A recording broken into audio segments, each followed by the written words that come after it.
दीपाली, क्रांती चौकात आपण बघतोय की आता होर्डिंग घेऊन आंदोलन तयार झालेले आहे। काही क्षणात या ठिकाणी उद्धव ठाकरे दाखल होतील आणि या मोर्चाला सुरुवात होते। त्यामुळे एकंदरीत शेतकऱ्यांना 50,000 हेक्टरी जी मदत आहे, नुकसान भरपाई देण्यात यावी, कर्जमाफी करण्यात यावी, या दोन प्रमुख मागण्यासह शेतकऱ्यांच्या वेगवेगळ्या मागण्यांसाठी हा मोर्चा काढला जातो। स्वतः उद्धव ठाकरे या मोर्चात सहभागी होत आहेत आणि क्रांती चौकपासून तर गुलमंडीपर्यंत हा मोर्चा निघेल। पुढे गुलमंडीला एक सभा होईल आणि या सभेमध्ये उद्धव ठाकरे हे भाषण करतील। आपण जर बघितलं तर ऑगस्ट आणि सप्टेंबरमध्ये मोठ्या प्रमाणात मराठवाड्यात अतिवृष्टी झाली। सरकारकडून अनुदान देखील जाहीर करण्यात आलं, मात्र हे पुढचं अनुदान असं आहे 50,000 हेक्टरी नुकसान भरपाई देण्याची मागणी केली जाते। त्यामुळे हे सगळा मोर्चा निघतो। आपल्यासोबत काही शेतकरी, काय मागणी आहे? मागणी आहे की जो देशाचा पोशिंदा आहे, जो सर्व जगाचा पोशिंदा आहे असा शेतकरी, याच्यावर अतिवृष्टीने एकदम आल्हादीन झालेला हा शेतकरी या सरकारला त्याची आल्हादीनता दिसत नाहीये,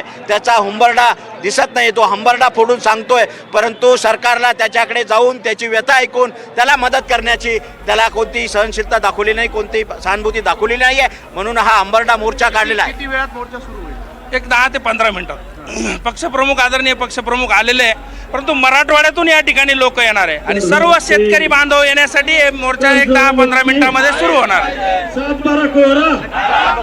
दीपाली, आता काही क्षणात या मोर्चाला सुरुवात होते। उद्धव ठाकरे पोहोचलेले आहेत आणि ते एका हॉटेलमध्ये